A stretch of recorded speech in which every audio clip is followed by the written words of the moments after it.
करें स्टार्ट। ठीक है, तो आज से हम अपना सिलेबस ऑफिशियली स्टार्ट कर रहे हैं। Unit 1 which is electrostatics. ठीक है, यूनिट 1 हमारी इलेक्ट्रोस्टैटिक रहेगी। उसके बाद है हमारे पास यूनिट 2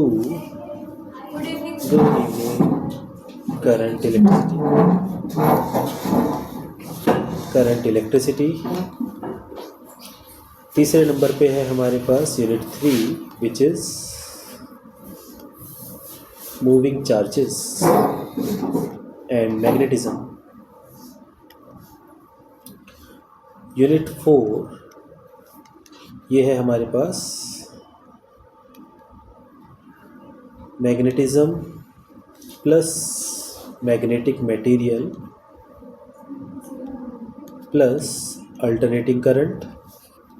एंड लास्ट यूनिट इसकी जो है वो है इलेक्ट्रोमैग्नेटिक वेव्स। ये पूरा का पूरा मिला के हमारा बनता है जो कल हमने बात की थी इलेक्ट्रोडायनामिक्स। ठीक है जी। जनरली पहली यूनिट जो है 1 महीना चलती है और उसके बाद फिर दिन कम होते जाते हैं, कभी बढ़ जाते हैं। तो कोशिश करेंगे इसको अपने को 3 मंथ्स में कंप्लीट कर लें। अप्रैल और मई तक ख़त्म कर देंगे इसको। ठीक है, स्टार्ट करें ये 5 यूनिट्स। ठीक है, कोशिश रहेगी, बाकी देखते हैं, that totally depend on your speed. आज हमें करना है इलेक्ट्रोस्टैटिक्स की स्टार्टिंग आज हम कर लेते हैं। सबसे पहली चीज़ यहाँ पे जो इलेक्ट्रो है ये वर्ड है इलेक्ट्रॉन्स के लिए।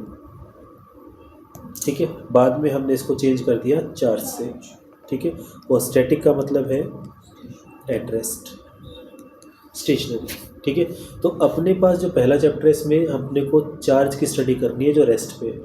ठीक है, electrostatic is basically study of charge at rest. Object कोई भी होगा, रेस्ट में होगा या मोशन में होगा।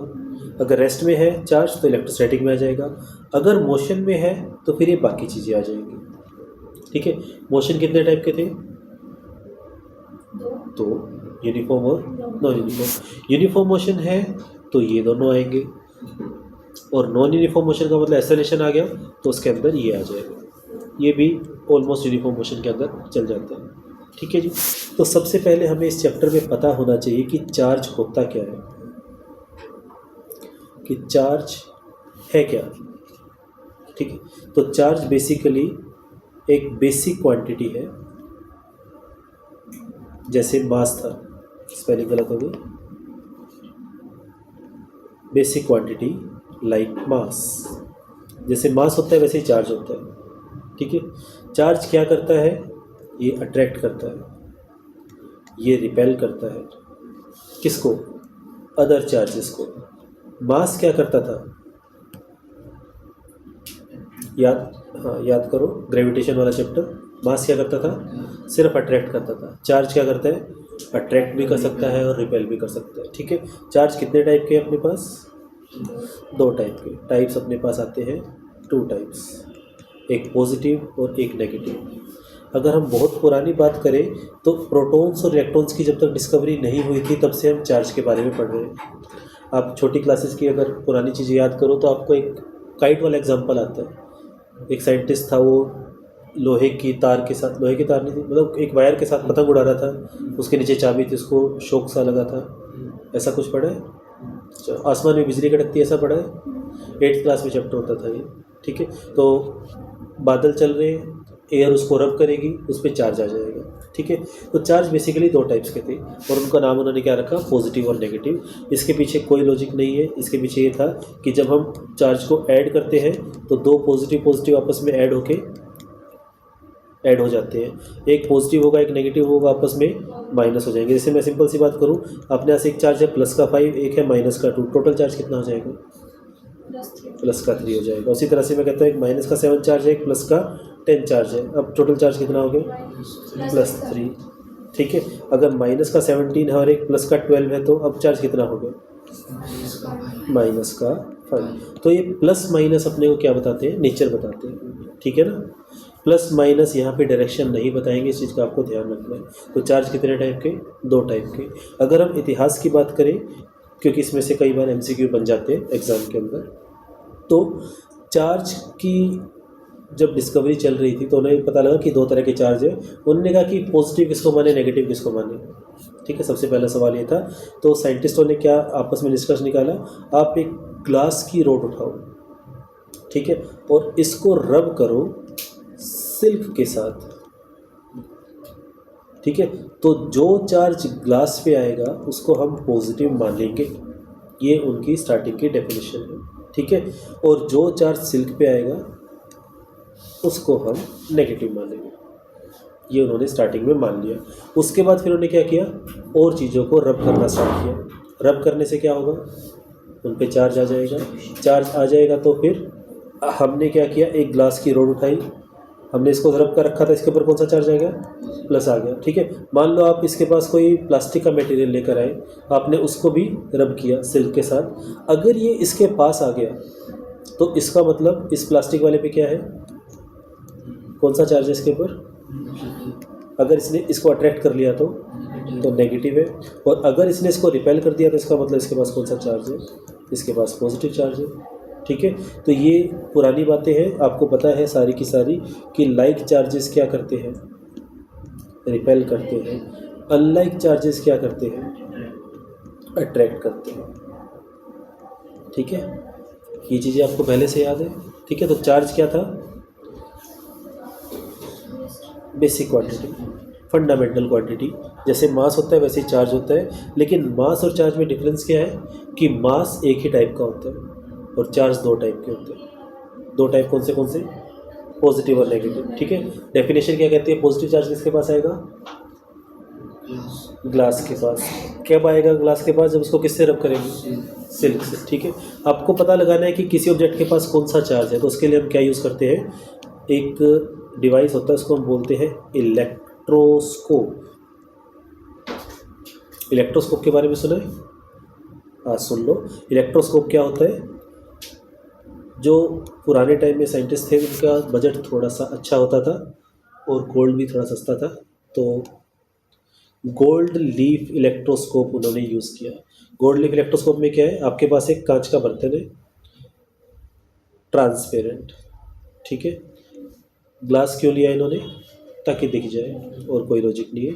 इसके साथ इन्होंने एक वायर बांधी, ठीक है, और उस वायर को 2 एंड्स पर, इसके एंड्स पे अपन ने 2 गोल्ड की फॉइल्स लगा दी, ठीक है, 2 गोल्ड की फॉइल्स लगा दी। फिर हमने एक ऑब्जेक्ट के साथ इसको टच किया, टच करते ही क्या होगा, चार्ज भागेगा, चार्ज इधर भागा, दोनों को मिलेगा। अगर ये दोनों का डिस्टेंस बढ़ गया तो इसका मतलब उसके पास चार्ज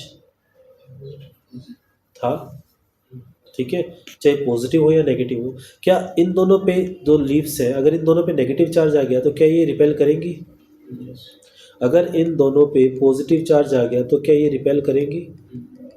क्या इन दोनों पे, एक पे पॉजिटिव एक पे नेगेटिव कभी आ सकता है, नहीं आ सकता। क्यों, क्योंकि एक ही वायर के साथ कनेक्ट है ये, ठीक है ना। तो इसको हम क्या बोलते हैं, गोल्ड लीफ इलेक्ट्रोस्कोप। यहाँ तक कोई डाउट, पक्का, ठीक है। ये क्या काम आता है, पता लगाने की कि चार्ज है या नहीं, और इसके बाद क्या होता है, चार्ज था या नहीं। क्यों, क्योंकि चार्ज फ्लो करता है। आपके पास एक ऑब्जेक्ट है, उसके पास चार्ज था या नहीं, तो ये आपको इससे पता लग जाएगा। आपने इसको टच किया, लीव्स में डिस्टेंस बढ़ गया तो इसका मतलब चार्ज था, और नहीं बढ़ा तो इसका मतलब चार्ज नहीं था, ठीक है। एटीएम वाली कहानी है इसके पीछे, मेरे साथ ऐसा हुआ है। तो ये बहुत पुरानी बात है, जब अकाउंट में 1000-1200 रुपये रखना बड़ी बात होती थी। मैंने अपने फ्रेंड को 500 रुपये दिए, मैंने कहा कि मेरे पास अकाउंट में ट्रांसफ़र कर देना, उसने ट्रांसफ़र कर दिए, ठीक है। और मैसेज आता नहीं था ग्रुप में कह रहा हूँ नॉर्मल। तो उसने कहा कि भाई पैसे आ गए क्या, मैं पता नहीं, एटीएम है, चलो एटीएम से चेक करते हैं। तो उसने एटीएम लगाया, उसने 500 रुपये की अमाउंट भरी और निकाल दिए। मैं निकाले क्यों, बोला अगर जमा हुए तो निकल जाएंगे। तो मैं जमा कराने का फ़ायदा क्या हुआ, मुझे तो अकाउंट में चाहिए थे ना। तो ये गोल्ड लीफ इलेक्ट्रोस्कोप उसी की तरह है, इसके पास चार्ज था, गया कहाँ, इन लीव्स पे आ गया। ठीक है ना। तो चार्ज के बारे में बेसिक बेसिक बातें पता चली। ठीक है। चार्ज की पहली खास बात क्या है कि ये बेसिक क्वांटिटी है। ठीक है। जैसे मास होगा वैसे चार्ज भी होगा। ठीक है। चार्ज हमेशा होता है, दो तरह के चार्ज होंगे, एक पॉजिटिव होगा और एक नेगेटिव होगा। पॉजिटिव नेगेटिव आपस में एक दूसरे को अट्रैक्ट करते हैं और नेगेटिव नेगेटिव अट्रैक्ट करते हैं, रिपेल करते हैं। नेगेटिव नेगेटिव, अरे दो सेम चार्ज होंगे ना। हाँ, like charges repel.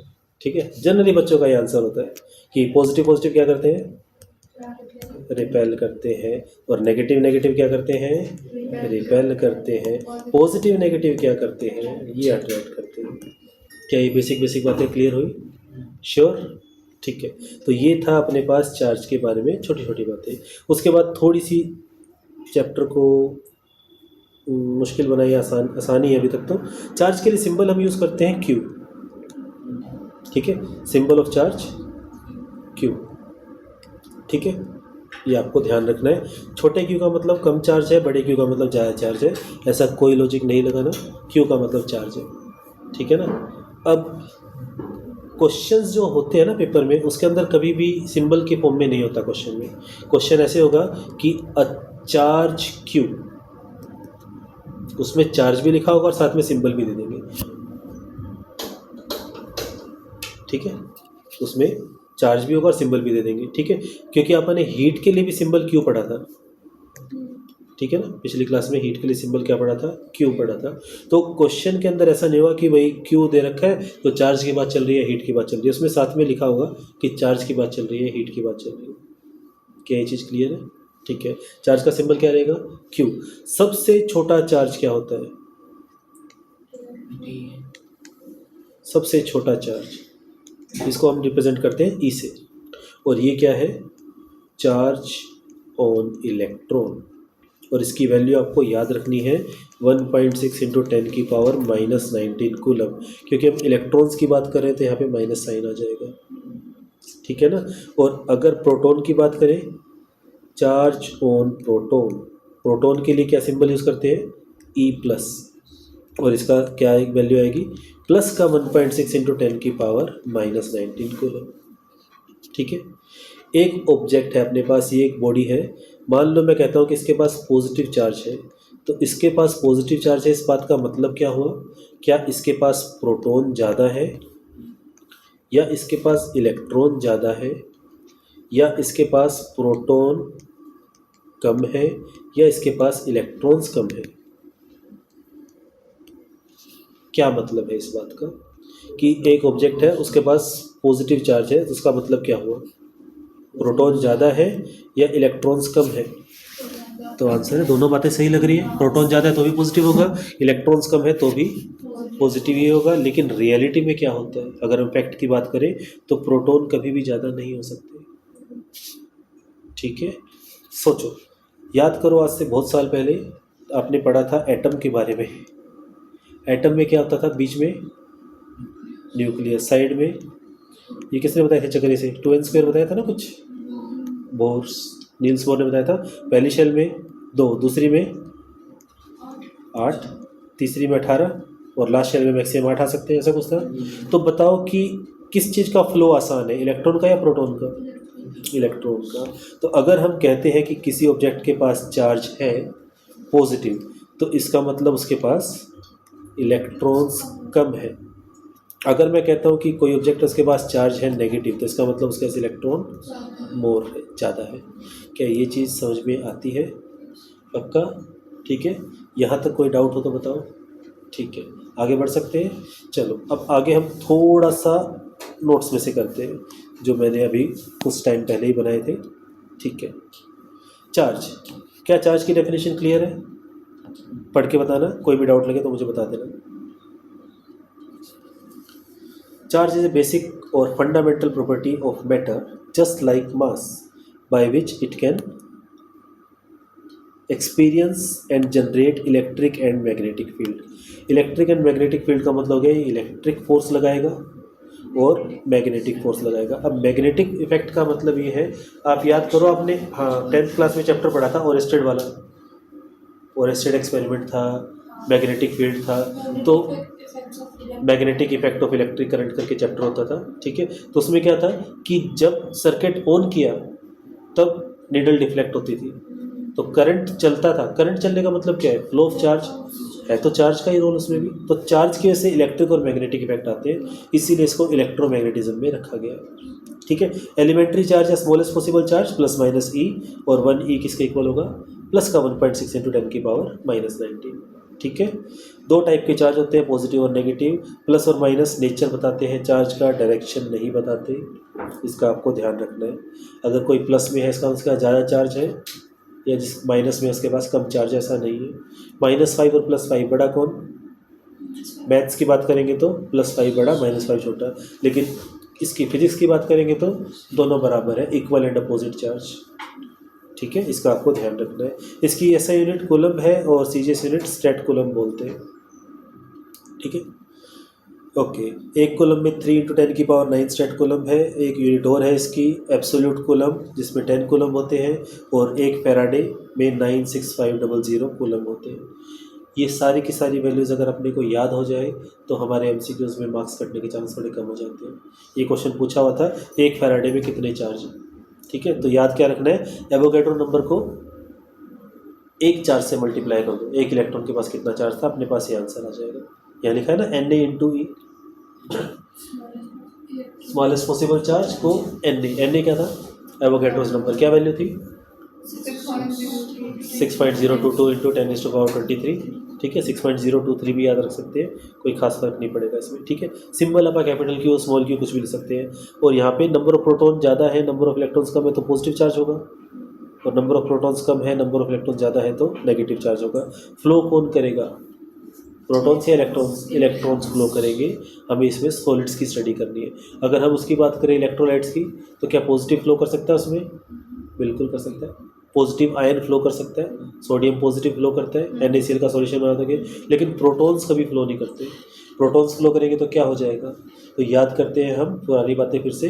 Atomic number की डेफिनेशन क्या होती थी, मेरी स्पीड ज़्यादा तो नहीं है ना, आप ये तो नहीं सोच रहे सरकार रिमोट का है, आवाज़ थोड़ी कम, स्पीड कम करें, बता देना मन में आए तो एटॉमिक नंबर क्या होता था, नंबर ऑफ प्रोटॉन्स होता था, नंबर ऑफ इलेक्ट्रॉन्स नहीं होता था। अगर प्रोटॉन्स निकल जाए तो क्या एटॉमिक नंबर चेंज हो जाएगा। कल अपन एग्जांपल किया था ना इसका, कि कॉपर की वायर लगाई थी निकल की बन गया, ऐसा नहीं होता कभी, ठीक है। तो इसका आपको ध्यान रखना है, ठीक है। प्रॉपर्टीज़ है कुछ चार्ज की, चार्ज स्केलर क्वांटिटी है, ये आपको ध्यान रखना है। ये independent of frame of reference, frame of reference क्या था, जहाँ से हम चीज़ को ऑब्जर्व करते हैं। फ्रेम ऑफ रेफरेंस कितने टाइप के थे, दो टाइप के, एक इनर्शियल और एक नॉन इनर्शियल। इनर्शियल वाला क्या था, जिसका एक्सेलरेशन 0 हो, नॉन इनर्शियल क्या था, जिसका एक्सेलरेशन 0 नहीं होता, ठीक है। चलती हुई गाड़ी से देखोगे इनर्शियल है नॉन इनर्शियल है, डिपेंड करता है गाड़ी कैसे चल रही है। यूनिफॉर्म मोशन में चलेगी तो एक्सेलरेशन 0, एक्सेलरेशन 0 तो फोर्स 0, तो वो इनर्शियल फ्रेम हो जाएगा, ठीक है। नॉन इनर्शियल फ्रेम की खास बात क्या थी, उसमें एक सूडो फोर्स लगता था, पी साइलेंट वाला, याद है ऐसा कुछ, पक्का, ठीक है। अच्छा, आपने ये फॉर्मूला पढ़ा है कभी, m0 = √1 - v²/c²। एल्बर्ट आइंस्टाइन 3 चीज़ों के लिए फेमस है, ठीक है। एक तो अजीब तरह के कपड़े पहनता था, ठीक है। दूसरा अजीब तरह का हेयर स्टाइल रखता था, और तीसरा मॉडर्न फिजिक्स में टॉप साइंटिस्ट था, ठीक है। अजीब कपड़े पहनता था, उसकी एक कहानी आती है कि एक बार उनको किसी फंक्शन में जाना था, हस्बैंड वाइफ, एल्बर्ट आइंस्टाइन और वो, तो ये मैंने कहीं पढ़ी थी, सच्चाई कितनी है वो किसी को नहीं पता, ठीक है। ये मुझे बोलना पड़ रहा है ताकि बाद में से विवाद ना हो। तो उन्होंने कहा उसकी वाइफ ने कि कुछ ढंग के कपड़े पहन लो। बोले उससे क्या होगा, बोले लोग देखेंगे। बोले क्या वो मुझे जानते हैं, बोले नहीं। तो जानते नहीं तो फिर मुझे क्यों फ़र्क पड़ेगा कि वो देखेंगे, जज करेंगे। बोला अगर जानते हैं तो जानते तो उनको पता ही है मैं कैसे रहता हूँ, ठीक है। ये उनकी बात थी। दूसरा उनका हेयर स्टाइल, उनका कहते हैं कि उनके पास बाल कटवाने का टाइम नहीं होता था, ठीक है। लेकिन ये बात झूठ है, क्योंकि जो इंसान शेव कर सकता है वो बाल भी कटवा सकता है। आप उनकी कोई भी फ़ोटो देखोगे ना तो उनके पास बड़ी बड़ी जुल्फ़े हैं और मूछें रखते हैं, लेकिन दाढ़ी नहीं रखते। आप उसके लिए कह सकते हो डोबर यानी क्या था वो, पीरियोडिक टेबल वाला, मेंडलीव, उनके पास नहीं था, ठीक है, वो बाबा बने रहते थे। खैर मुद्दे पर आते हैं। तो एल्बर्ट आइंस्टाइन जो है तीसरी चीज़ जिसके लिए फेमस थे वो मैं आपको एक बार बता देता हूँ। और वो तीसरी चीज़ है इसके अजीबोगरीब फॉर्मूलाज। सबसे पहली चीज़ उन्होंने क्या बताई एल्बर्ट आइंस्टाइन ने, कि इस दुनिया में एक ही चीज़ कांस्टेंट है और वो है स्पीड ऑफ लाइट, 3 × 10⁸ मीटर पर सेकेंड। इसके अलावा सारी चीज़ें चेंज हो जाती है, ठीक है, ये इन्होंने बताया था। तो मास चेंज हो जाएगा, ठीक है। तुमने मॉडर्न फिजिक्स पढ़ी हुई है, तो तुमने पढ़ा था उसमें रेस्ट मास कितना होता है फोटोन का, 0 होता है। लेकिन अगर फोटोन चल रहा है तो उसका मास होगा, कितना था वो, E/c², याद है, ये अपन ने किया था ना लास्ट क्लास में, हमने इसको डिस्कस किया था। तो पहली चीज़ कि कोई भी ऑब्जेक्ट हो जब वो चलेगा तो उसकी वैल्यू बदल जाएगी, और उसके लिए फॉर्मूला होता है mv का मतलब वो मास जिस वेलोसिटी से चल रहा है is equal to m0। m0 का मतलब रेस्ट मास डिवाइड में √1/v² - c²। क्या भागने से वजन कम होता है? फिजिक्स कहती है कि वजन बढ़ता है, ये है वो फॉर्मूला। लेकिन क्या हम इतना तेज भाग सकते हैं कि उसका इम्पैक्ट आए? तो आंसर है नहीं। सी क्या होता है, ठीक है, और इसका स्क्वायर करोगे तो 10⁻16 हो जाएगा, और वो चीज़ डिवाइड में है, तो 10⁻16 डिवाइड में है तो नंबर क्या आएगा, बहुत छोटा आएगा। तो ये जनरली हमारे केस में नेग्लिजिबल आता है। लेकिन अगर हम उसकी बात करें ना छोटे स्केल पर, एटॉमिक लेवल पे बात करें, तो ये चीज़ होती है। तो आइंस्टीन एक तो इस फॉर्मूले के लिए फेमस है। दूसरा, ये फॉर्मूला बच्चे को पता है, मतलब चाहे ना पता हो, E = mc²। और तीसरा इन्होंने बताया था कि क्या था वो, energy of photon is equal to work function plus kinetic energy, ऐसा कुछ था ना, थ्रेशोल्ड फ्रीक्वेंसी वाला। तो ये इनकी आई थी फोटो इलेक्ट्रिक इक्वेशन थी एक, उसके अंदर था। इसको आप पढ़ेंगे तब देखेंगे। बट आपको ये चीज़ ध्यान रखनी है, क्या ऐसा फॉर्मूला लेंथ के लिए पॉसिबल है, बताना। आप किसी चीज़ की स्पीड बढ़ा दो, क्या उसकी लेंथ बढ़ जाएगी? आंसर है यस, सेम लॉजिक लगेगा। बताना, मास के लिए फॉर्मूला क्या था, mv = m0 √1 - v²/c²। लेंथ के लिए क्या होगा, lv = L0 1 - v²/c²। और एरिया के लिए क्या होगा, av = A0 1 - v²/c²। ठीक है ना, हर केस में ऐसा होता है, लेकिन चार्ज के केस में ऐसा नहीं होता। This is wrong. चार्ज चाहे चले चाहे रुका रहे, उसकी वैल्यू उतनी ही रहेगी। 2 कूलम का चार्ज अगर भाग रहा है तो 4 का नहीं होगा, 2 का ही रहेगा। हाँ, उसका मास बढ़ जाएगा, ठीक है। ये बात किसने बताई थी, मैंने बताई आपको तो, ठीक है। अभी उसके ऊपर ध्यान रखते हैं। क्या ये चीज़ क्लियर हुई? तो ये फॉर्मूला पता लगा क्या हुआ, ठीक है जी। तो यहाँ पे जो फॉर्मूला लिखा हुआ है ना, mv = m0 1 - v²/c², Albert Einstein का फॉर्मूला है। This is not applicable for charge, ठीक है। उसके बाद है चार्ज इज कंजर्व्ड, सुना हुआ है। Charge can neither be created nor be destroyed, और चार्ज कैन बी क्रिएटेड और डिस्ट्रॉयड बट इन पेयर्स। अगर पॉजिटिव बनाए तो नेगेटिव भी बनेगा, अगर नेगेटिव बनाए तो पॉजिटिव बनेगा। केमिस्ट्री की अगर हम बात करें, सोडियम से सोडियम पॉजिटिव बन गया तो एक इलेक्ट्रॉन निकला भी तो, ठीक है ना। तो यहाँ पर लिखा है ना इसमें, pair production and pair annihilation, E point लिख रहा है, follow pair production and pair annihilation. इसका मतलब है कि charge can be created in pair, charge can be destroyed in pairs. क्या ये चीज़ याद रहेगी, ठीक है। और तीसरा और छठा पॉइंट जो है इसका, Q = NE, कल आपने बताया था, इसलिए इसके ऊपर अपन ज़्यादा वो नहीं करेंगे। N का मतलब इंटीजर, E का मतलब सबसे छोटा चार्ज। चार्ज इज क्वांटाइज्ड, ये ध्यान रखना है। क्वांटाइज्ड का मतलब क्या होता है, क्वांटा का मतलब क्या बता रहे थे, पैकेट। क्वांटा का मतलब पैकेट था ना। तो चार्ज हमेशा पैकेट्स में चलेगा, एक चार्ज जाएगा, फिर दूसरा चार्ज जाएगा, फिर तीसरा जाएगा। किसी ऑब्जेक्ट को चार्ज करना है, पॉजिटिव चार्ज देना है, तो क्या करें, एक प्रोटॉन दो, दूसरा प्रोटॉन दो, तीसरा प्रोटॉन दो, गलत। एक इलेक्ट्रॉन निकालो, दूसरा इलेक्ट्रॉन निकालो। क्या प्रोटॉन दे सकते हैं? नहीं। क्या इलेक्ट्रॉन निकाल सकते हैं? हाँ, तो हम उसमें से 3 इलेक्ट्रॉन निकाल लेंगे। क्या हम 3.5 इलेक्ट्रॉन्स निकाल सकते हैं? नहीं। तो ये है चार्जेस क्वांटाइज्ड। क्या ये चीज़ ध्यान रहेगी? ठीक है। उसके बाद नेक्स्ट पॉइंट है charge can not exist without mass but mass can exist without charge. इसका मतलब क्या हुआ? हमारे पास एक बॉडी है, वो न्यूट्रल हो सकती है, ठीक है, लेकिन अब चार्ज जो है वो मासलेस नहीं होगा। प्रोटॉन का मास होता है कितना था? वो तो चार्ज की वैल्यू है, मास नहीं, 1.6 ही था, बस 10⁻⁻19 की जगह क्या जाएगा? 10⁻⁻27 किलोग्राम, 27 किलोग्राम, 24 ग्राम। 10⁻24 कब आएगा? -24 ग्राम के लिए, 10⁻⁻27 कब आएगा? किलोग्राम के लिए, ठीक है। अच्छा, like charge repel, unlike charge attract, ये तो आपको पता है। चार्ज का मतलब एक्सेस चार्ज से है भाई, इसका ध्यान रखना है। एक्सेस चार्ज का मतलब क्या हुआ कि अगर मैं बात करूँ कि इसके पास कितना चार्ज है टेबल के पास, तो इसमें कितने प्रोटॉन कितने इलेक्ट्रॉन है, गिनने नहीं बैठना। अगर मैं कहता हूँ इसके पास 5 कूलम चार्ज है, इसका मतलब इसके पास जितने भी प्रोटॉन इलेक्ट्रॉन थे उनके अलावा इसके पास 5 कूलम चार्ज है। चार्ज का मतलब एक्सेस चार्ज होता है। क्या चीज़ ध्यान रहेगी? क्या कोई भी चीज़ मुश्किल लग रही है? आसान है अभी तक? ठीक है जी। अच्छा, इसके तो मैंने आंसर दे रखे हैं, तो देखो 2 मिनट आंखें बंद करो ताकि आंसर पता है, मिटा दूँ मैं इनके, छोड़ो। ये वैल्यूज़ देख लो, कौन से चार्ज पॉसिबल है, कौन से चार्ज पॉसिबल नहीं है। ये कुछ एग्जांपल्स किए हैं, फॉर्मूला मैंने ये लगाया है, Q is equals to n e, तो N is equals to Q by e. Q क्या है? चार्ज या excess charge? Excess charge. E क्या है? Smallest possible charge. वैल्यू क्या है इसकी? कौन सा 0.6? 1.6 इंटू -19 कूलम, ठीक है। तो Q is equals to n e, तो N is equals to Q by e हो जाएगा, हो जाएगा ना? तो हमें करना क्या है, ये सभी के सभी जो क्वेश्चंस है इसमें n की वैल्यू निकालनी है। अगर n की वैल्यू फ्रैक्शन में आ गई तो वो पॉसिबल नहीं होगा।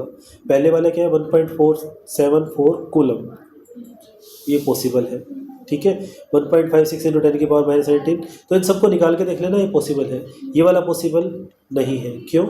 क्योंकि 1.66666 चलता रहेगा, ये अंत ही नहीं है ना। ये वाला क्यों है पॉसिबल? क्योंकि ये 1.6 से डिवाइड हो जाएगा। करके दिखाओ ये सारे क्वेश्चन, ये कर लोगे पक्का? हर एक में आपको n की वैल्यू निकालनी है।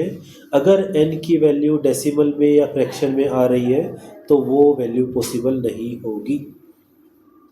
Is this okay? ठीक है। चार्ज कितने टाइप के थे? ये 1.74 1.6 के टेबल में जा रहा है, उससे कट जाएगा ये, ठीक है ना। करके देख लो, पॉइंट्स में आंसर आएगा। पूरा डिवाइड हो जाए, हाँ, जो पूरा डिवाइड हो जाए, ठीक है। 4/3 में क्या होगा? 1.666666 चलता रहेगा, ठीक है। करके देख लो, 1.74 डिवाइड बाई 1.6 कैलकुलेटर में, ठीक है। अगर वो चलता जा रहा है तो इसका मतलब नहीं है। समझ पा रहे हो? ठीक है। अच्छा, अपने पास 2 ही टाइप के चार्ज है भाई, पॉजिटिव और नेगेटिव। उसके अलावा 6 तरह के चार्ज और मिले हैं, ठीक है, लेकिन वो चार्ज के चार्ज किसका? करके देखो। हाँ, 0.23 इंटू 10⁻⁻7 डिवाइड बाई 1.6 इंटू 10⁻⁻19, ठीक है, हो जाएगा। हाँ,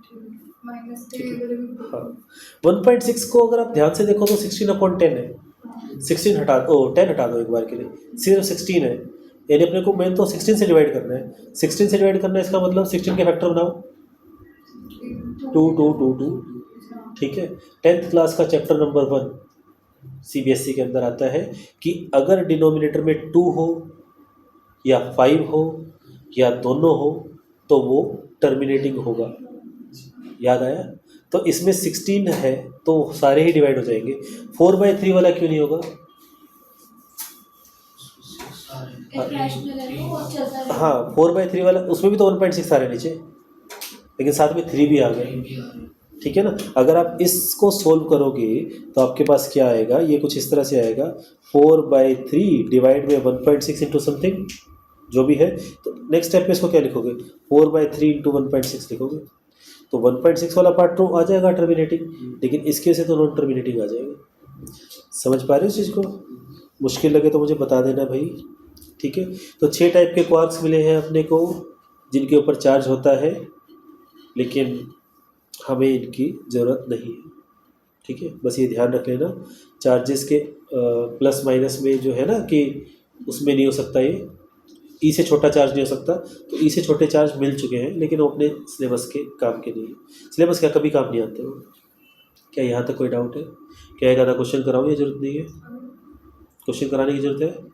ठीक है, चलो आगे बढ़ते हैं। बढ़े आगे या काफ़ी है? इतनी जल्दी कैसे काफ़ी है?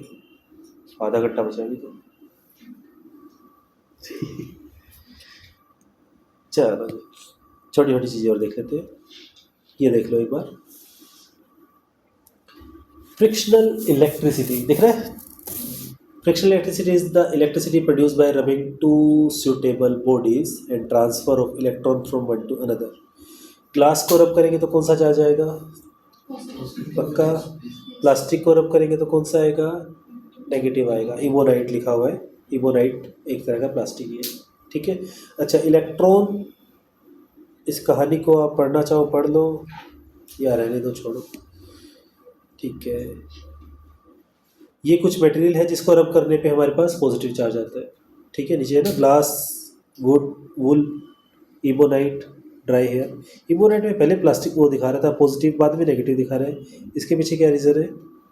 प्रिंटिंग मिस्टेक है, कोई वो नहीं है, ठीक है। प्रॉपर्टीज ऑफ चार्ज एक बार देख लो, क्या वही चीज़ें हैं सारी की सारी? Charges scalar quantity, charge can be added, charges converse conserve, ठीक है। Is this okay? ठीक है। अच्छा, ये क्वार्क वाला भी इसमें आ गया, ओके। कूलम्स लॉ को अभी नहीं करना। उसके बाद हम कहाँ गया, कहाँ गया, कहाँ गया? जैसे अपने पास ये है, ठीक है, हमारे पास बलून है और हमारे पास स्वेटर है। स्वेटर पे देख लो, पॉजिटिव नेगेटिव दोनों है। बलून पे भी पॉजिटिव नेगेटिव दोनों है और वॉल पे भी पॉजिटिव नेगेटिव दोनों है। मैं क्या करता हूँ, इस बलून को ले जाता हूँ और ये रब कर दिया इसको, ये देखो नेगेटिव चार्ज आ गया, नेगेटिव चार्ज आ गया ना साइड में, और वो उसके ऊपर पॉजिटिव आ गया। छोड़ते क्या होगा? पॉजिटिव नेगेटिव क्या कर रहे हैं? अट्रैक्ट कर रहे हैं। समझ रहे हो? ठीक है। चल रब करते हैं दीवार से, दीवार से रब करने से मना कर रहे हैं तो रहने देते हैं, ठीक है। सारा का सारा चार्ज एक जगह इकट्ठा हो गया। ये देखो, देखा क्या हुआ वॉल के साथ? वॉल के साथ क्या हो रहा है? इलेक्ट्रॉन दूर क्यों जा रहे हैं? क्योंकि एक तरफ इलेक्ट्रॉन है ना, पॉजिटिव पास में रह गया जी, ठीक है। और इसको यहाँ पे छोड़ देंगे तो इधर, ठीक है। समझ गए? या और खेलना है? एक आधा और होना चाहिए इसमें। सिर्फ यही है क्या, बैलून वाला ही? हाँ यही है इसके अंदर। चार्ज हम ना दिखाएं,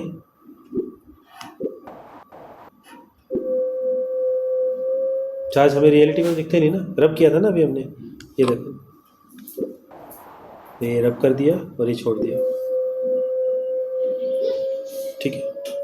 तो चार्ज अट्रैक्ट करते हैं भाई, ठीक है। पोस्ट चार्ज शो कर देते हैं, सिर्फ अलग अलग चार्जेस को देख लेते हैं, ठीक है। और रब करें, जितना ज़्यादा रब करोगे उतना ज़्यादा चार्ज आ जाएगा, और जितना चार्ज आएगा उतना ही जल्दी आएगा, ठीक है। ठीक है, यहाँ तक आगे बढ़ सकते हैं? चलो आगे बढ़ते हैं फिर। कहाँ गया? ओके, नेक्स्ट आता है मेथड ऑफ चार्जिंग। किसी भी ऑब्जेक्ट को चार्ज करने के हमारे पास 3 मेथड है। पहला बाय फ्रिक्शन, बाय कंडक्शन और बाय इंडक्शन। कहाँ गया इंडक्शन? ये रहा इंडक्शन, ठीक है। तीनों के बारे में करेंगे आज, इसके अलावा और कुछ नहीं करेंगे सिर्फ, ठीक है। इंडक्शन तक करेंगे हम। तो चार्जिंग बाय फ्रिक्शन, दो ऑब्जेक्ट्स को रब करो और एक दूसरे में चार्ज आ जाएगा। बचपन में किया हुआ है, आपने स्केल को रब किया होगा, कागज़ को उठाया होगा, ठीक है। तो सिंपल सी बात है, ध्यान रहेगा। चार्जिंग बाय कंडक्शन, कंडक्शन का मतलब है कि अगर आप एक चार्ज ऑब्जेक्ट को अनचार्ज ऑब्जेक्ट से टच करोगे तो ट्रांसफर ऑफ चार्ज हो जाएगा। ठीक है, एक ऑब्जेक्ट से दूसरे पे चार्ज जाएगा। आपके पास चार्ज है, आपने इसको हाथ लगाया, चार्ज ट्रांसफ़र हो जाएगा। कूलर के पास चार्ज होता है, सर्दियों में कई बार कोना लग जाता है, हमें झटका सा लगता है, तो उसके पास चार्ज इकट्ठा हो गया था, उसने आपको दे दिया, बोले पकड़ो। होता है कई बार मेटेलिक बॉडी से टच हो जाते हैं, तो जनरली बारिश के मौसम में ऐसा होता है। ठीक है, तो ठीक है ये चीज़, एक बार इसको देख लो। मेथड ऑफ चार्जिंग फ्रिक्शन में क्या लिखा है, दोनों के दोनों, कंडक्टर हो या इंसुलेटर हो, दोनों को हम इससे चार्ज कर सकते हैं, चार्ज बाय फ्रिक्शन से। ठीक है, स्वेटर वाली एक्टिविटी की है नहीं, ये नहीं, घर पे जब हम स्वेटर उतारते हैं तो बालों से रब होकर चट चट चट की आवाज़ आती है। ठीक है ना, और एक प्लास्टिक की चेयर के ऊपर एक को बिठा के पीछे उसको तौलिए से रब करते हैं, फिर उसका हाथ ऐसे करें तो उसके हाथ लगाएंगे तो करंट लगता है। किया है, उसके पैर धरती में टच नहीं होने चाहिए या चप्पल डाल रखी हो, क्यों, सारा का सारा चार्ज धरती में चला जाएगा। ठीक है, तो कंडक्शन में क्या है, जब एक चार्ज बॉडी को आप अनचार्ज बॉडी से टच करोगे तो ट्रांसफ़र ऑफ चार्ज शुरू हो जाएगा। इसको हम कॉन्टैक्ट प्रोसेस भी बोलते हैं, और ये सिर्फ और सिर्फ कंडक्टर में होता है। चार्ज कब तक ट्रांसफ़र होगा, जब तक वो सारा लूज ना कर दे, वो सारा नहीं होता, कुछ अमाउंट तक होता है। जैसे मान लो कि हमारे पास दो ऑब्जेक्ट है, एक के पास 50 चार्ज है, एक के पास 0 चार्ज है, दोनों को टच कर दिया, चार्ज का ट्रांसफ़र कब तक होता रहेगा, इक्विलिब्रियम तक। इक्विलिब्रियम सही वर्ड है। ठीक है, इक्विलिब्रियम मतलब जब तक हो सकता है तब तक होता रहेगा। तो रियलिटी में क्या होता है कि अगर दोनों के दोनों ऑब्जेक्ट एकदम सेम साइज़ के हैं, ठीक है, सेम मटेरियल सेम साइज़, तो चार्ज कितना कितना चला जाएगा दोनों पे, 25-25 चला जाएगा। क्योंकि मान लो इसके पास 50 चार्ज है, दूसरे वाले के पास 0 चार्ज है, आपने दोनों को टच कर दिया। ठीक है, मान लेते हैं हमारे पास एक ऑब्जेक्ट है, उसके पास चार्ज है कुछ 50 के आसपास। अरे इसको क्या हो गया, सर्कल। हाँ ठीक है, एक हमारे पास ये वाला ऑब्जेक्ट है और एक हमारे पास है ये वाला ऑब्जेक्ट। ठीक है, इसके पास मान लेते हैं कि 50 चार्ज है, साइज सेम नहीं बना थोड़ा सा, चलो मान लो कि इन दोनों का साइज सेम है। ठीक है, इसके पास है 50 कूलम का चार्ज और इसके पास 0 चार्ज है। आपने इन दोनों को टच कर दिया विद द हेल्प ऑफ एक कंडक्टर, ठीक है, एक वायर के साथ, तो क्या होगा, यहाँ से चार्ज फ्लो करना शुरू करेगा।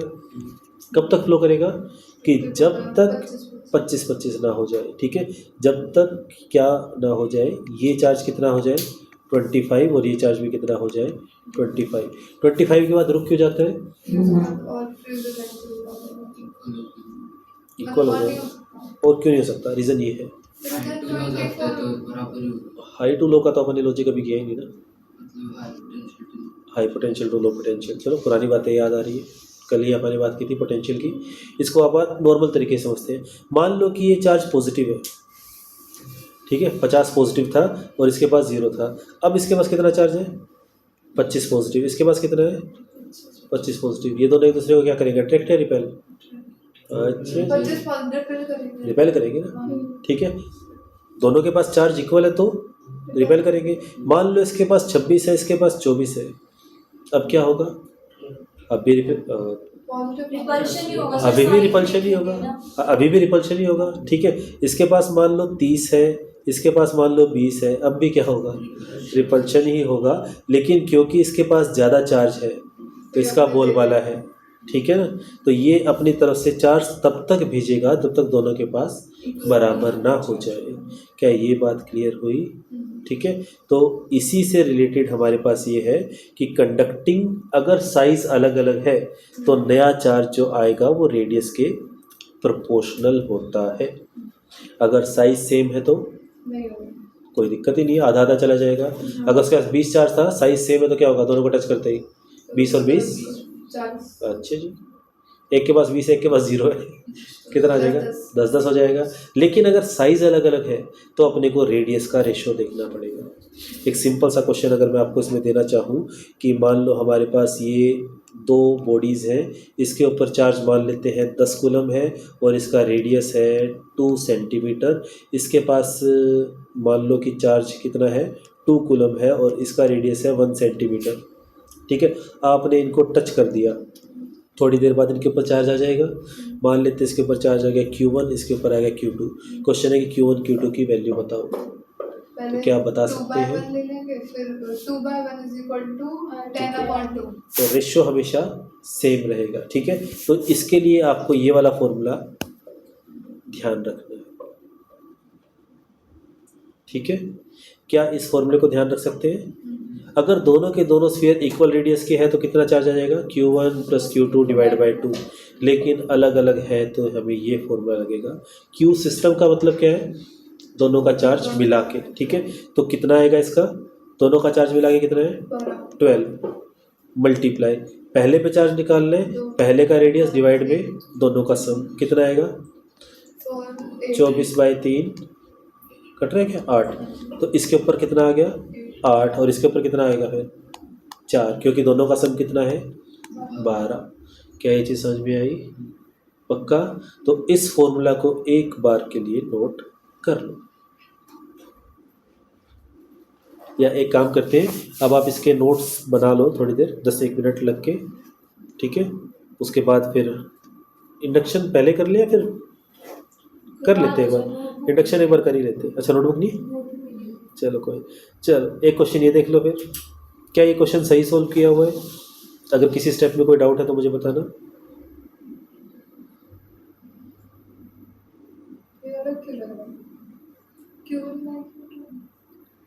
पहले उसके पास चार्ज कितना है? Q1 पहले वाले के पास 25 कूलम, दूसरे वाले के पास कितना है? 15 कूलम। दोनों का रेडियस, एक का 10 एक का 30। तो टच होने के बाद पहले वाले पे कितना आ जाएगा? ठीक है, तो क्या आएगा? टोटल चार्ज 25 + 15 40, 40 ऊपर आएगा इंटू पहले वाले का रेडियस 10/40। सही किया हुआ है, ठीक है। क्या इस तरह से क्वेश्चंस कर सकते हैं? ठीक है, चलो इसका आंसर मुझे बताना। नहीं निकालना, आपको बताना है कि दोनों के पास चार्ज कितना आ जाएगा। टोटल चार्ज कितना है? दोनों का टोटल चार्ज कितना है? +20, ठीक है। तो ऊपर कितना आएगा टोटल चार्ज? 20 मल्टीप्लाई में पहले वाले का R/4R कितना आएगा? R से R कट गया, तो 25 नहीं 20 × 4 20 × 1/4 20/4 5 आ गया। तो दूसरे वाले के पास कितना बच गया? टोटल चार्ज कितना है? 15 है। तो पहले वाले के पास 5 आएगा, दूसरे वाले के पास 15 आएगा। सही है, वाह समझ गए, छा गए तुम तो, ठीक है। उसके बाद अपने पास आता है चार्जिंग बाय इंडक्शन। इंडक्शन में क्या होता है? ये इसी तरह से है कि जैसे आप घर पे गए, छोटे बच्चे जनरली ऐसा होता है, ठीक है, और पड़ोस में कोई बच्चा है कुछ खा रहा है, ठीक है, और फिर आपको देख के वो आपको दिखा के खाने लग गया, ठीक है। आप घर पे गए, मुझे भी चाहिए, ठीक है, घर वाले दिला लाए, ठीक है। तो ये जनरली ऐसा होता नहीं है, तुम कहो मुझे भी खाना है तो डांट के बिठा देते हैं, लेकिन इसके अंदर ऐसा ही है। जैसे इसमें क्या है कि हमारे पास हम चार्ज देंगे दूसरी बॉडी को, लेकिन टच नहीं करना, ठीक है ना। तो जैसे इसमें स्टेप लिखा हुआ है मैंने, सबसे पहला स्टेप क्या है? पॉजिटिव वाले को एक न्यूट्रल वाले के पास ले आए। अच्छा, ये जो बला है ना नीचे, इसका मतलब होता है अर्थिंग, ये वाली चीज़। अर्थिंग का मतलब क्या है? एक्स्ट्रा चार्ज को अर्थ में भेज देना, ठीक है ना। तो जब मैं बच्चों को कई बार करवाता हूँ ना, तो डराने के लिए बोल देता हूँ कि लोग अर्थिंग कर देते हैं, बहुत सारा चार्ज धरती में इकट्ठा हो जाता है, फिर जब वो बहुत सारा चार्ज इकट्ठा हो जाता है तो वो कहीं ना कहीं अर्थक्वेक के रूप में आता है। तो बच्चे कहते हैं सर चार्जिंग बंद करो, चार्ज नहीं करने देंगे फ़ोन। तो ऐसा कुछ भी नहीं है, सच्चाई कितनी है किसको पता नहीं। तो स्टेप 1 हमने क्या किया? प्लस वाले को इसके पास लेकर आए। प्लस वाले को पास लेकर आओगे तो वही बैलून वाली बात हो जाएगी, नेगेटिव पास आ जाएगा, नेगेटिव पॉजिटिव के पास आ जाएगा, और पॉजिटिव दूर हो जाएगा। क्या दिख रहा है यहाँ पे दूर होता हुआ? अगर हम इसको देखें तो पॉजिटिव इसके पास आया, तो नेगेटिव को इसने अपनी तरफ कर लिया और पॉजिटिव को दूर कर दिया। फिर मैंने क्या किया? इस अर्थिंग वाली वायर को जोड़ दिया। जोड़ते क्या होगा? सारा का सारा प्लस धरती में चला जाएगा, ठीक है। रियलिटी में क्या होता है? प्लस तो कहीं मूव नहीं करता, तो वहाँ से प्लस देख के धरती में से इलेक्ट्रॉन उसमें आ जाएंगे, ठीक है। तो जैसे ही ऐसा होगा, हमने तार को हटाया, उसके बाद हमें क्या मिला? इसके ऊपर सिर्फ नेगेटिव चार्ज मिल गया। इसको हम बोलते हैं चार्जिंग बाय इंडक्शन। इस ओके, क्या ये चीज़ पता लगी? ठीक है, तो ये स्टेप्स है इसमें सारे के सारे वही वाले। थोड़ा सा कंसाइज कर दिया इसको, ठीक है। चलो जी, अब इस पॉइंट को एक बार ध्यान से देखना। अपने पास कोई न्यूट्रल बॉडी है, ठीक है, क्या उसके ऊपर इलेक्ट्रोस्टैटिक फोर्स लगेगा? क्या वो चार्ज बॉडी से अट्रैक्ट होगी? क्या न्यूट्रल बॉडी चार्ज बॉडी से अट्रैक्ट होगी? आंसर है यस। क्यों होगी? आंसर है इंडक्शन की वजह से, क्योंकि हमारे पास एक बॉडी है जिसके ऊपर चार्ज है, दूसरी है उसके ऊपर चार्ज नहीं है। जैसे ही हम चार्ज वाले को चार्ज नहीं है के पास लेकर आएंगे तो चार्ज नहीं है वाला क्या करेगा? अपोजिट चार्ज को ऊपर की तरफ कर लेगा। यहाँ देखो दोबारा से, हमारे पास क्या इसके ऊपर कोई चार्ज था? सॉरी, क्या इसके ऊपर कोई चार्ज था? नहीं था। लेकिन बाद में क्या हुआ? इसके पास चार्ज आ गया इंडक्शन की वजह से। अब ये वाला जो नेगेटिव है, क्या इसको अट्रैक्ट करेगा? ये वाला नेगेटिव इस पॉजिटिव को अट्रैक्ट करेगा? करेगा। तो अनचार्ज और चार्ज बॉडी एक दूसरे को अट्रैक्ट करती है, लेकिन उसमें थोड़ा सा टाइम लगता है। आधा घंटा, 1 घंटा नहीं, आधा सेकंड मैक्सिमम, ठीक है। इतनी देर में इंडक्शन हो जाता है और उसके बाद उसको अट्रैक्ट कर लेगा। तो अगर हम कहें कि दो ऑब्जेक्ट एक दूसरे को अट्रैक्ट कर रहे हैं, तो बताओ क्या दोनों के पास चार्ज है? क्या एक के पास चार्ज है? एक के पास चार्ज होगा तो भी अट्रैक्ट करेगा, दोनों के पास होगा तो भी अट्रैक्ट करेगा। लेकिन दोनों के पास चार्ज होगा, इसका मतलब एक के पास पॉजिटिव, एक के पास नेगेटिव होना चाहिए। तो अट्रैक्शन से हम कभी नहीं बता सकते कि दोनों के पास चार्ज है या नहीं है, लेकिन अगर वो रिपेल कर रहे हैं तो हम पक्का बता सकते हैं। तो ये चीज़ आपको ध्यान रखनी है। Confirm test of electrification is repulsion. क्या ये चीज़ साफ हुई? समझ में आ गई? ठीक है। तो इसको एक बार हम फिर से एक बार रिवाइज कर लेते हैं जो हमने किया। फटाफट से बताओ कि चार्ज की यूनिट क्या थी? कूलम, ठीक है। और स्टेट कूलम क्या था? State coulomb CGS unit of charge, ठीक है। और फैराडे क्या था? 1 फैराडे किसके इक्वल था? 96500 कूलम के। और वो 96500 कैसे आया था? किसको? Na इंटू इलेक्ट्रॉन, नहीं, चार्ज और 1 इलेक्ट्रॉन, ठीक है। चार्ज और इलेक्ट्रॉन की वैल्यू क्या थी? 1.6 इंटू 10 की पावर -19। Na क्या था? Avogadro number. वैल्यू क्या थी? 6.022 इंटू, ठीक है। चार्ज का formula Q is equals to Ne plus minus Ne। Plus और माइनस क्या दिखाते हैं? Direction, nature. चार्ज क्या है? Scalar vector, scalar. चार्ज क्या है? Continuous quantized. चार्ज कंजर्व है या नहीं है? ठीक है। पेयर एनाइलेशन का मतलब क्या था? पेयर में डिस्ट्रॉय होगा। पेयर प्रोडक्शन का मतलब क्या था? पेयर में प्रोड्यूस होगा। यानी कि अगर आपने पॉजिटिव बनाया तो नेगेटिव भी बनेगा, ठीक है। पेयर प्रोडक्शन, अगर आपने पॉजिटिव चार्ज को बनाया है तो नेगेटिव भी उसके साथ बनेगा, ताकि टोटल चार्ज क्या रहे? कंजर्व रहे। और पेयर एनाइलेशन का मतलब क्या है?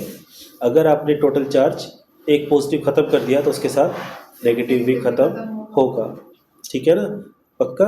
अच्छा, मेथड कितने थे चार्ज करने के? 3। कंडक्शन, इंडक्शन और फ्रिक्शन। फ्रिक्शन वाला किसके लिए था? कंडक्टर्स के लिए या इंसुलेटर के लिए? दोनों के लिए। कंडक्शन किसके लिए था? कंडक्टर्स का, अभी तो कंडक्ट करेगा। और इंडक्शन किसके लिए है? दोनों के लिए कर देगा। क्या आपने प्लास्टिक के स्केल से कागज़ उठाया है? इंडक्शन की वजह से ही है, तो दोनों के लिए है, ठीक है। अच्छा, फॉर्मूला क्या रहेगा कंडक्शन के लिए अगर साइज सेम है तो? अगर साइज सेम है तो Q1 Q2 by 2, Q1 plus Q2 by 2। अगर चार्ज सेम है तो, कहाँ गया? अगर दोनों पे चार्ज सेम है तो फॉर्मूला क्या होगा? ये वाला Q1 प्लस Q2 बाई 2। और अगर चार्ज अलग है तो ये वाले फॉर्मूलाज होंगे। क्या यहाँ तक ठीक है? ठीक है जी। अगर रेडियस सेम है तो? अरे हाँ, रेडियस सेम है बोलना था मुझे, चार्ज सेम बोल रहा हूँ मैं। अगर साइज सेम है तो, रेडियस सेम है तो टोटल चार्ज निकालने का formula Q1 plus Q2 by 2 हो जाएगा। और अगर रेडियस अलग अलग है तो हम ये वाला फॉर्मूला निकालेंगे, ठीक है। यहाँ तक कोई डाउट? ठीक है जी, फिर बाकी हम कल करते हैं।